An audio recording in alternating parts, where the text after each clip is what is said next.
अष्टावक्र प्राचीन काल के प्रसिद्ध और तेजस्वी मुनि थे।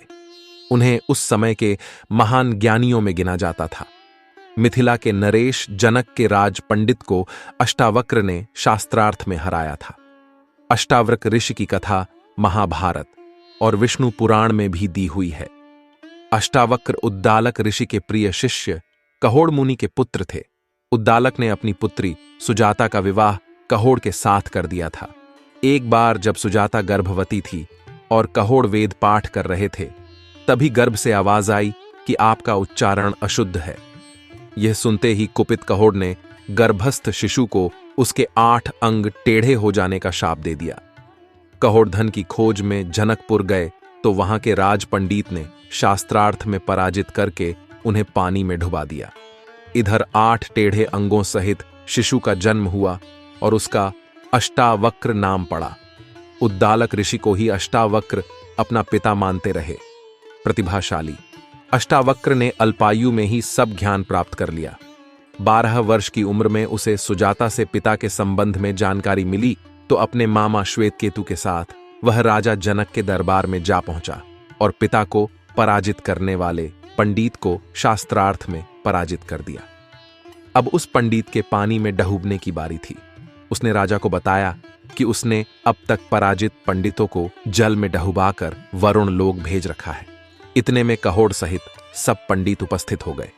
पराजित राज पंडित ने जल समाधि ले ली। मिथिला से लौटते समय कहोड़ के बताने पर समंगा नदी में स्नान करने से अष्टावक्र का शरीर सीधा हो गया और उन्हें अंग दोष से मुक्ति मिल गई।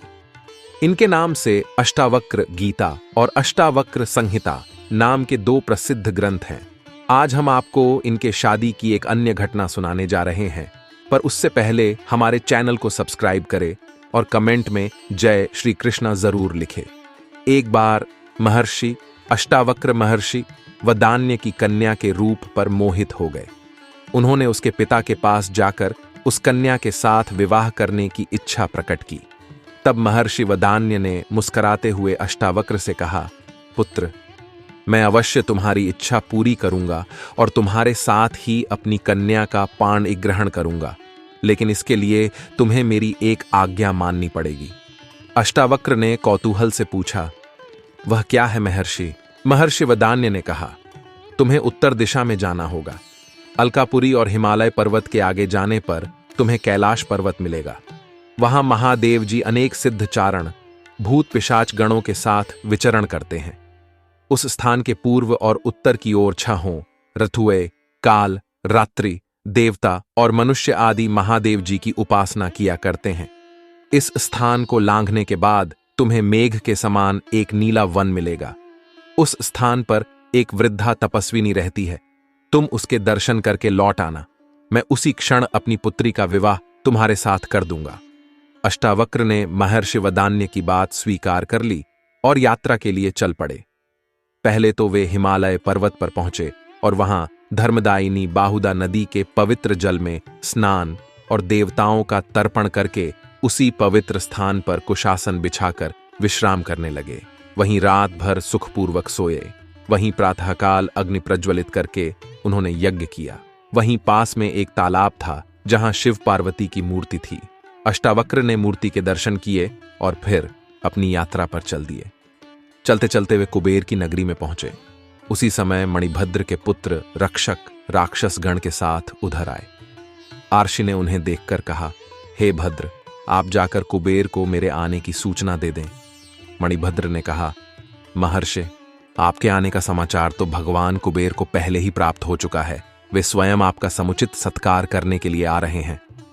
कुबेर ने आकर महर्षि अष्टावक्र का स्वागत किया और उन्हें अपने भवन में ले गया।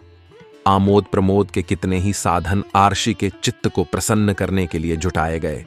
गंधर्वों ने मधुर कंठ से गीत गाए, अप्सराएं नाचीं और चारों ओर तरह तरह के वाद्यों की ध्वनि से पूरा प्रासाद मस्ती से भर गया। तपस्वी अष्टावक्र इसी तरह के आमोद प्रमोद से घिरे हुए 1 वर्ष तक कुबेर के यहां रुके रहे। फिर उन्हें महर्षि वदान्य की आज्ञा की याद आई और उन्होंने कुबेर से चलने की आज्ञा मांगी। कुबेर ने और ठहरने का आर्षि से काफी आग्रह किया, लेकिन अष्टावक्र अपनी यात्रा पर चल पड़े। वे कैलास, मंदर और सुमेरु आदि अनेक पर्वतों को लांघ कर किरातरूपी महादेव के स्थान की प्रदक्षिणा करके उत्तर दिशा की ओर चल पड़े। कुछ ही आगे जाने पर एक सुंदर वन उन्हें दिखाई दिया। उस वन में एक दिव्य आश्रम था। उस आश्रम के पास अनेक रत्नों से विभूषित पर्वत, सुंदर तालाब और तरह तरह के सुंदर पदार्थ थे। देखने में वह कुबेर की नगरी से भी कहीं अधिक शोभायमान दिख पड़ता था। वहीं अनेक प्रकार के सोने और मणियों के पर्वत दिखाई देते थे, जिन पर सोने के विमान रखे हुए थे। मंदार के फूलों से अलंकृत मंदाकिनी कलकल निनाद करती हुई बह रही थी।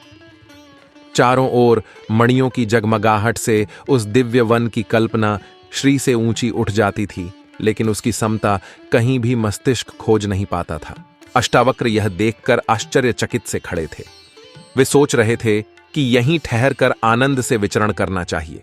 इससे अधिक सुख और ऐश्वर्य और कहां मिल सकता है।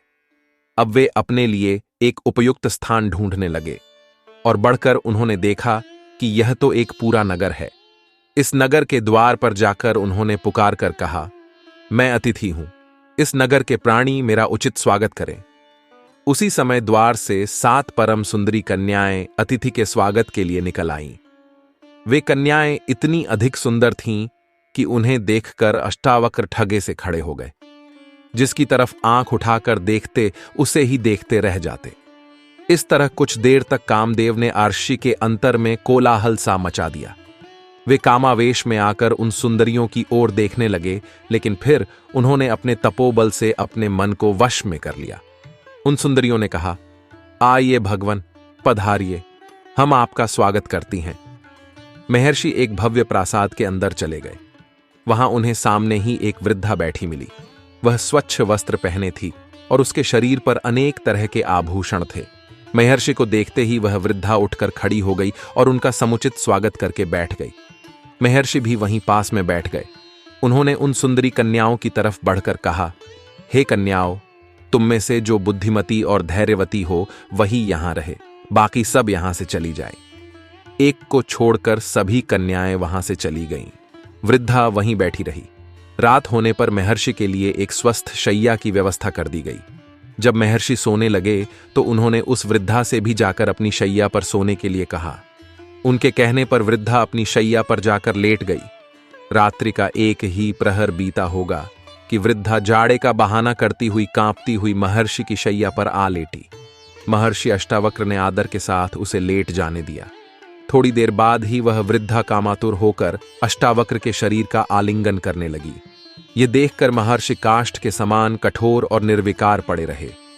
अष्टावक्र को इस तरह अविचलित देखकर वृद्धा ने कहा, हे भगवन, पुरुष के शरीर का स्पर्श करने मात्र से ही स्त्री के अंग अंग में कामोद्दीपन हो उठता है। स्त्री उस समय किसी तरह अपने मन को अपने वश में नहीं रख सकती। यही उसका स्वभाव है। इसलिए आपके शरीर से स्पर्श के कारण मैं काम पीड़ा में जल रही हूं। अब आप मेरे साथ रमण करके मेरी इच्छा को पूर्ण कीजिए। हे ऋषि, मैं जीवन भर आपकी कृतज्ञ रहूंगी। यही आपकी तपस्या का अभीष्ट फल है। मेरी यह सारी संपत्ति आपकी ही है। आप यहीं मेरे पास रहिए।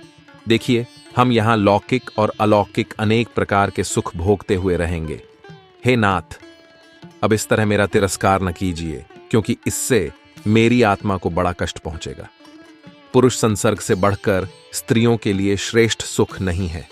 काम से पीड़ित होकर स्त्रियां स्वेच्छाचारिणी हो जाती हैं। उस समय दपी हुई बालू पर या कठोर शीत में विचरण करने से भी उनको तनिक भी कष्ट नहीं होता। आप किसी भी तरह मेरी अतृप्त कामना को तृप्त कीजिए। वृद्धा की प्रार्थना सुनकर अष्टावक्र बोले, हे देवी, मैं एक तपस्वी हूं और बचपन से अभी तक पूर्ण रूप से ब्रह्मचारी रहा हूं। किसी भी स्त्री का शरीर मैंने स्पर्श नहीं किया। धर्मशास्त्र में व्यभिचार की बड़ी निंदा की गई है, इसलिए किसी तरह का पाप करते हुए डरता हूं। मेरा उद्देश्य तो विधिपूर्वक विवाह करके पुत्र उत्पन्न करना है और उसी हेतु मैं अपनी स्त्री के साथ संभोग करूंगा। इसके अतिरिक्त पराई स्त्री से विषय भोग करना पाप है। हे शुभे, तुम उसकी ओर मुझे प्रवृत्त न करो। यह सुनकर वृद्धा ने कहा, हे महर्षि, ये तो आप जानते ही हैं कि स्त्रियां स्वभाव से ही कामातुर होती हैं। उनको पुरुष का संसर्ग देवताओं की आराधना से भी कहीं अधिक प्रिय और सुखकर होता है। तुम पतिव्रता की बातें करते हो तो हे स्वामी, सच तो यह है कि हजारों स्त्रियों में कहीं एक पतिव्रता स्त्री दिखाई पड़ती है और सती तो लाखों में एक होती है। जब स्त्रियों का कामोन्माद चढ़ जाता है तो वे इसके सामने पिता, माता, भाई, पति, पुत्र आदि किसी की भी परवाह नहीं करती हैं और अपनी काम वासना की तृप्ति के उपाय सोचा करती हैं। यहां तक कि कुछ भी करके वे अपनी इच्छा पूरी करके ही मानती हैं। हे भगवन, काम के वश होकर ही स्त्री कुलटा हो जाती है। वृद्धा की बात सुनकर अष्टावक्र मन ही मन घबरा रहे थे, लेकिन फिर भी अपने को दृढ़ रखकर उन्होंने अविचलित भाव से उत्तर दिया, हे देवी, मनुष्य जिस विषय का स्वाद जानता है उसी के लिए उसकी तीव्र इच्छा होती है। मैं तो विषय भोग जानता ही नहीं, फिर मैं किसी भी हालत में तुम्हारी इच्छा पूरी नहीं कर सकता। इसके अतिरिक्त जो भी आज्ञा दो मैं करने के लिए तैयार हूं। वृद्धा ने कहा, यह न कहें नाथ, आप यहां कुछ दिन ठहरिए, तब अपने आप ही आपको संभोग सुख का स्वाद मिल जाएगा। तब मैं और आप पूर्ण सुख के साथ रहा करेंगे। इस पर अष्टावक्र ने कहा, हे देवी, जब तक तुम कहोगी तब तक मैं यहां ठहर जाऊंगा, लेकिन मैं नहीं जानता किस तरह तुम्हारे काम आ पाऊंगा। ये कहने के पश्चात महर्षि अष्टावक्र उस वृद्धा के अंगों पर दृष्टि डालने लगे। वृद्धा भी कामातुर होकर आलिंगन के लिए उद्यत हुई, लेकिन किसी भी अंग को देखने से महर्षि अष्टावक्र के हृदय में कामासक्ति जागृत नहीं हुई। वे सोचने लगे कि यह वृद्धा इस तरह काम से पीड़ित क्यों है। तभी उनके हृदय में संशय जागा कि हो सकता है कि यह कुछ समय पूर्व इस प्रासाद की अधिष्ठात्री देवी कोई युवती हो और किसी शाप के कारण इस तरह कुरूप वृद्धा हो गई हो। यह संशय पैदा होते ही उन्होंने उसकी कुरूपता और वृद्धावस्था का कारण पूछना चाहा, लेकिन सीधे ही वृद्धा से प्रश्न करने की उनकी हिम्मत नहीं पड़ी। एक दिन बीत गया। संध्या होने पर वृद्धा ने आकर कहा, हे महर्षि, वह देखिए सूर्य अस्त हो रहा है, अब आपकी क्या आज्ञा है। अष्टावक्र ने कहा, हे शुभे, जाओ स्नान करने के लिए जल ले आओ, स्नान करके मैं संध्या वंदन करूंगा। वृद्धा जाकर जल ले आई और उसके साथ सुगंधित तेल और वस्त्र भी लेती आई। महर्षि से आज्ञा लेकर वह उनके शरीर में तेल मर्दन करके लगी और फिर अपने हाथों से ही उनके शरीर को मलकर उनको स्नान कराने लगी। महर्षि बड़े आनंद से स्नान करते रहे। स्नान करते करते सारी रात बीत गई। प्रातःकाल जब सूर्य की किरणें स्नानागार में आने लगीं तो ये चौंक पड़े और इसे कोई माया समझकर वृद्धा से कहने लगे, शुभे, क्या भोर हो गई या यह किसी तरह का छल है। वृद्धा ने कहा, भगवान, वास्तव में भोर हो गई, देखिए सूर्य भगवान प्राची में निकल आए हैं। महर्षि स्नान कर चुके। इसके बाद वृद्धा ने पूछा, हे भगवान, अब मैं क्या करूं। अष्टावक्र कुछ भी उत्तर नहीं दे पाए और चिंतामग्न होकर सोचने लगे। इसी बीच उत्तर की प्रतीक्षा न करती हुई वृद्धा उठी और अंदर से एक थाल में सजाकर स्वादिष्ट भोजन ले आई। महर्षि भोजन करने लगे। फिर भोजन करते करते उन्हें पूरा दिन बीत गया। रात्रि आई। वृद्धा ने अलग अलग पलंग बिछवा दिए। महर्षि जाकर अपने पलंग पर लेट गए और कुछ देर बाद उनको नींद आ गई। आधी रात्रि के समय वृद्धा फिर संभोग की इच्छा रखती हुई उनके पलंग पर आ गई। महर्षि सहसा जागकर कहने लगे, हे देवी, तुम व्यर्थ प्रयत्न न करो। परस्त्री के साथ संभोग के लिए मेरा हृदय गवाही नहीं देता। ये कार्य मुझे धर्म विरुद्ध लगता है, इसलिए इसे त्याज्य समझकर मैं इसमें कदापि प्रवृत्त नहीं होऊंगा। इस पर वृद्धा कहने लगी, हे भगवान, आपकी शंका निर्मूल है। मैं स्वाधीन स्त्री हूं। माता पिता या पति किसी का भी मेरे ऊपर अधिकार नहीं है। मेरे साथ सहवास करने से आपको परस्त्री गमन का दोष क्यों लगेगा। अष्टावक्र वृद्धा के तर्क के सामने परास्त होने लगे। तब सहसा उन्हें याद आया और उन्होंने पूर्ण दृढ़ता के साथ कहा, हे देवी, तुम्हारा यह कहना कि तुम स्वाधीन हो निराधार है। प्रजापति ने कहा है कि स्त्री जाति कभी स्वाधीन नहीं हो सकती। वृद्धा ने कौतूहलवश पूछा, क्यों। अष्टावक्र ने कहा, हे शुभे, प्रजापति ने कहा है कि लोक में कोई भी स्त्री स्वाधीन नहीं है। बाल्यावस्था में पिता, यौवनावस्था में पति और वृद्धावस्था में पुत्र स्त्रियों की रक्षा करते हैं, इसलिए वे इन्हीं के अधीन रहती हैं। फिर बताओ, तुम किस प्रकार स्वतंत्र हो। अष्टावक्र के तर्क के साथ किसी तरह न उलझते हुए वृद्धा ने दूसरा पैंतरा लेकर कहना प्रारंभ किया, हे देव, मैं इस समय काम से पीड़ित हूं और आपके साथ संभोग की कामना करती हूं। कामातुर स्त्री की इच्छा को यदि पुरुष पूर्ण नहीं करता है तो उसे पाप लगता है। वृद्धा के इतना कह देने पर भी अष्टावक्र अडिग रहे और उसी दृढ़ता के साथ कहने लगे, हे शुभे, साधारणतया मनुष्य काम क्रोध आदि दोषों के वशीभूत होकर इस संसार में कितने ही जघन्य पाप करता है, लेकिन मैंने कठोर संयम से अपने मन को अपने वश में कर लिया है। तुम किसी भी तरह उसको विचलित नहीं कर पाओगी, इसलिए तुम्हारा इस तरह आग्रह करना व्यर्थ है। जाओ, अपने पलंग पर चली जाओ। अब तो वृद्धा को गहरा धक्का लगा, लेकिन फिर भी उसने धैर्य नहीं छोड़ा और फिर वह आशा लेकर अष्टावक्र से बोली, हे महर्षि, यदि आप मुझे परस्त्री समझते हैं और इसी कारण पाप समझकर संभोग करते हुए डरते हैं तो मुझे अपनी स्त्री बना लीजिए। मैं इसके लिए सहर्ष तैयार हूं। आप विश्वास रखिए, मैं अभी तक कुंवारी हूं। इससे आपको किसी तरह का पाप नहीं लगेगा और मेरी काम पीड़ा भी शांत हो जाएगी। अब तो अष्टावक्र एक अजीब पसोपेश में पड़ गए। उन्हें कोई उत्तर नहीं सूझ पड़ा। चिंता के भार से उन्होंने अपना सिर नीचे झुका लिया। कुछ ही क्षणों बाद जब उन्होंने कुछ कहने के लिए अपना मुंह ऊपर उठाया और उनकी दृष्टि उस स्त्री पर पड़ी तो महान आश्चर्य के कारण वे सहसा हिल उठे। वह वृद्धा अब एक 16 वर्ष की अत्यंत सुंदरी कन्या का रूप धारण करके सामने बैठी मुस्कुरा रही थी। अष्टावक्र ने अधीर होकर पूछा, हे देवी, ये तुम्हारा कैसा रूप? मेरी समझ में कुछ भी नहीं आ रहा है कि तुम कौन हो। तुम्हारा रूप देखकर तो अब मेरे रोम रोम में एक मादकता भर गई है और मेरे अंदर कामोद्दीपन हो उठा है, लेकिन मुझे महर्षि वदान्य की सुंदरी कन्या का भी ध्यान है, जिसके कारण मैं इस कठिन परीक्षा के लिए अपने स्थान से चला हूं। इसलिए मैं तुम्हारे साथ किसी प्रकार का संसर्ग तो नहीं कर सकता, लेकिन तुम्हारा परिचय प्राप्त करने के लिए अवश्य लालायित हूं। बताओ कल्याणी, तुम कौन हो? उस कन्या ने मुस्कुराते हुए ही कहा, हे महर्षि अष्टावक्र, स्वर्ग, मृत्यु आदि सभी लोकों के स्त्री पुरुषों में विषय वासना पाई जाती है। मैं परस्त्री गमन के लिए आपके मन को विचलित करके आपकी परीक्षा ले रही थी, लेकिन अपने कठोर संयम के कारण आपने धर्म की मर्यादा को नहीं छोड़ा। इसलिए मेरा विश्वास है कि जीवन में आप कभी किसी प्रकार का कष्ट नहीं भोगेंगे। मैं उत्तर दिशा हूं। स्त्रियों के चप्पल स्वभाव का प्रदर्शन करने के लिए ही मैंने यह वृद्धा का रूप रखा था। इससे आप यह जान लीजिए भगवन कि इस संसार में वृद्धावस्था को प्राप्त स्त्री पुरुषों को भी काम सताता है। मुझे प्रसन्नता है कि आपने स्त्री की कितनी भी चंचलता देखकर अपने ब्रह्मचर्य व्रत को नहीं छोड़ा। इसलिए ब्रह्मा और इंद्र आदि देवता आप पर अत्यंत प्रसन्न हैं। जिस काम के लिए महात्मा वदान्य ने आपको यहां भेजा है वह अवश्य पूरा होगा। महर्षि की कन्या से आपका अवश्य विवाह होगा और वह कन्या पुत्रवती भी होगी।